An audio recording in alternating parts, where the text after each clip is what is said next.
I am Jesse Matthewson of Canadian. Many people in Denmark don't know Canadian yet. Can you describe briefly who Canadian is?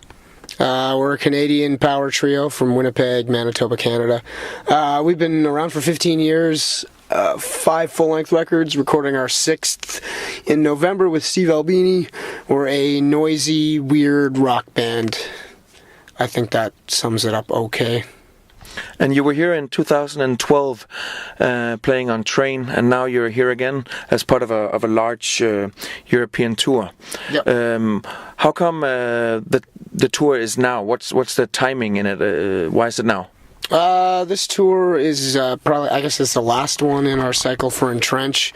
We were over here last fall with Unkind, but we didn't get up to Denmark. I don't know why, but we just didn't.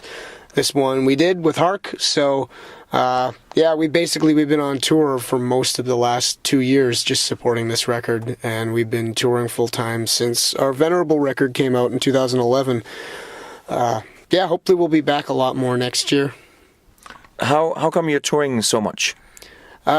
Specifically because my brother Shane, who's the drummer, and Shane is a chartered accountant. I was a lower level accountant, but we have more career-y type office jobs, and we decided to leave them to do the band full-time. So if we're doing the band full-time, we can't afford to be sitting around. The only way you can make money is by touring, so we tour as much as we possibly can. That, and really, if you're going to do this, do it as hard as you can, otherwise what the hell are you doing with your life? Yeah, I talked a little bit to Hark about the business aspect of music, and I know that you have or have had a sponsor contract with Converse, right? No, we just did an ad with them. Oh, okay. Yeah, we each got a pair of shoes out of that. That's it. I think people think we got this big advertising deal, but no, we just got shoes. It was just one ad for Decibel. Okay, but how do you view that sort of a business side of it versus the creative part of it? How do you balance that?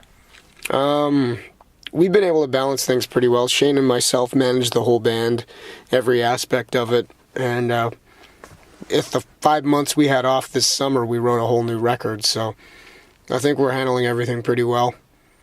In terms of stuff like sponsorships, I just see that as long as they're not trying to alter the way you sound, it's more money going into a band's pocket, because you make squat off record sales, and it's really hard to make money touring, so we're lucky that Canada has a lot of grant programs to help artists, specifically artists that are aiming to be a full-time business, and we've been able to take advantage of some of those to actually allow us to tour full-time and live off of it, so we're very thankful for that, because I know countries like the States and UK don't have stuff like that, so... Recently, Kickstarter, the crowdfunding website, started its own branch here in Denmark and in Scandinavia. How do you view crowdfunding as a way to pay for a record, for instance? I'm a little weird with that sort of thing, because a lot of bands I feel have abused it, and I don't really like the bizarre pedestal it makes them put themselves on. Why should anyone pay you $500 to hang out with you? I find that's really, really lame. I can understand if you take the pre-order approach, where you guys, quote, fans are basically buying in, almost like buying stock in a recording, and you get the record out of it. Or literally, they could treat it like venture capitalism, where it's buying stock in a project, but it's treated right now like donations, and some bands make a lot of money off of it, and they're overcharging for what they're actually needing to do. I know some bands have tried to raise $400,000, and nowadays, why would anyone need $400,000 to record a record? And they end up putting in, not telling people that basically this is paying for them to live for the next 3 years kind of deal, which is, I don't know. Leaves a bad taste in my mouth, and I'm not really pro Kickstarter. Mm-hmm. But would you ever consider doing a sort of thing like that for Ken Mode? Personally, I wouldn't. But on the flip side, we also are able to access government funding for stuff like that, but we also do have to be accountable for it. And that's one of the issues I really do have with the crowdsourcing thing, because no one's held accountable for anything. And that's just weird. I don't like it. Getting back to your music, when will we see new material from Ken Mode? Hopefully next May or June. We're recording it in November. Then we've got to kind of go through the process of getting it mastered and figuring out the entire build-up to releasing it. But yeah, it should be in the first half of next year that it'll come out. When you record, do you record in sort of in layers, or do you do it live? What's your recording technique, so to speak? Most records we've done them in layers. This one will be a little different because we're recording with Albini, and I know he likes to do a lot of it live. We'll see how it goes. We might do some parts of it live, some parts of it in layers, figure out what the best way to record it is while we're dealing with them. Are you going into the studio with a full plan on how the songs should be, or do you figure stuff up as you go along? No, we go in with full songs completely written. We don't have time to waste. Yeah, it's too expensive to pay someone to be there writing your songs with you. It'd be really cool to have that luxury, but that's not how we operate. So, as far as inspiration goes for Ken Mode, what would you say are important musical inspirations for your band? Historically, bands like the Melvins and Drive Like Jehu, Today's the Day, Dazzling Killmen have been some big ones. Newer stuff, we've been going a little further back to our roots when we were kids. Stuff like Nirvana, Jesus Lizard, some Cows, Swans, Cop Shoe Cop. A lot more like noisy rock, less metal. What are the plans and ambitions for Ken Mode in the future? We plan on touring a whole lot next year. Basically just seeing where it goes. We really have no idea how people receive us, so as long as we can keep touring and not go crazy and not go broke, we'll continue to do so, and once we hit a wall, we'll stop. Is the next album going to sound a lot different than Entrench? I think so. It's going to be a lot less metal and a lot less hardcore, which might bum some people out, and it might excite a whole lot of people.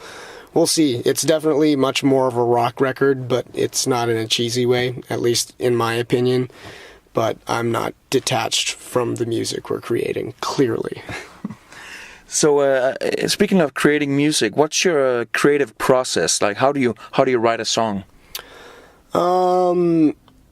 With a lot of this record, it'll be usually one of us will write a riff, or with a lot of the songs, I'd write a bunch of riffs, and then I'd kind of play it off Scott. He'd come up with some bass lines around it, and then we'd kind of come up with a structure. Shane would come up with drums, and then we'd organize it all, come up with a concrete final structure, then I'd come up with vocals after.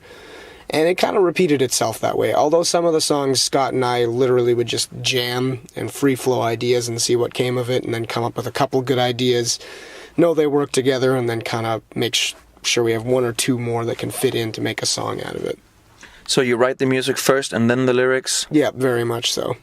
Lyrics are a completely foreign idea to the actual music, and I have to marry them after the fact. Do you put a lot of energy in the lyrics? I do. It's actually frustrating how much I put into it. It takes me a very long time to actually make it so everything works. And some sets of lyrics, I'll go through 4 or 5 different bodies of words before I find something that I'm actually happy with how it fits with the music. What's your lyrical universe, so to speak? What do your lyrics revolve around? Historically, it's always been a lot more deeply personal and things that are either irritating or usually things that irritate me. The new record is kind of a whole different beast. I've been tackling it more from an observational standpoint, where I'll hear certain phrases or word couplings that I find amusing, whether it be from my bandmates or just from the world abroad, and I'll make notes, and I keep this huge sheet of notes in my phone, and I've been accessing that to kind of, when I start structuring full sets, and I'll end up piecing together full sentences out of these weird little word couplings, and I've come together with some pretty bizarre things on this new record because of doing it that way. A whole lot of weird inside jokes that my bandmates will be laughing at that I don't think many people are going to understand, but I think as a whole I'll make the pieces make sense, metaphorically speaking. We'll see whether people think we're just insane or not. On Entrench, there are titles like "Your Heartwarming Story Makes Me Sick" and "No, I'm in Control." Are you mad inside or frustrated when you write these kind of lyrics? Sometimes. I'll leave it at that. How would you like your lyrics to be interpreted by the listener? I like it when people can bring their own conclusions to the table when reading them. I've had some pretty wild interpretations before, and people will talk to me about them, and it actually really excites me when it's pretty far off the mark from what I'd originally meant, which is cool. That's art. That's what it's all about. And if people can do that, that's great. Or even if they relate to the things I'm talking about, that's great. Because that's really the whole point of what we're doing anyway. So in conclusion, the lyrics are important to you? Yes, very much so. And I don't want it to be just schlock. And I know a lot of heavy music, it is just schlock. Guys screaming words that mean nothing. And I feel it's important to say something, even if it's just something deeply personal. You're from Winnipeg in Manitoba, Canada. What's the metal scene like there? Honestly, I don't know.